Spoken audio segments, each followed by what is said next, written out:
There's been a real change to this hemlock grove since the last time I visited it, or at least I don't remember seeing this the last time. Do you notice that quite a few of these trees are just falling over? There must have been a big windstorm, and I love hemlocks because they just have this dark majesty to them. They exude something from their roots that excludes other trees. So when you come to a hemlock grove, kind of it feels silent and feels almost like a cathedral. They've got these beautiful dark, very short dark green needles.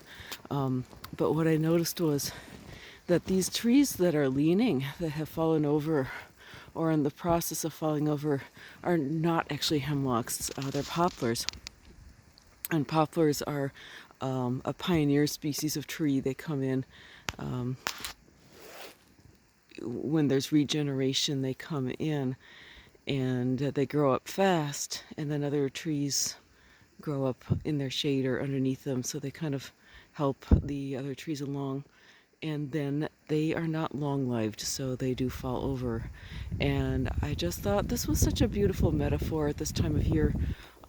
When this is a time of year, it's a Scorpio season, and when things are, it's a good time sometimes to shed, right? Scorpio is associated with death, and death isn't always a bad thing, right? And death doesn't necessarily mean a physical death. It can mean all sorts of things. It can mean the end of a relationship. It can mean actually even just a change in a relationship and death of the old way of relating. So, and just this lesson that these poplars are giving is, that it's okay. Look, I mean, they're dying, they're falling over, but the forest isn't. I mean, the forest itself is vibrant and alive. It has benefited from the help that they gave, and now it's time for them to step aside and let other trees take over. So,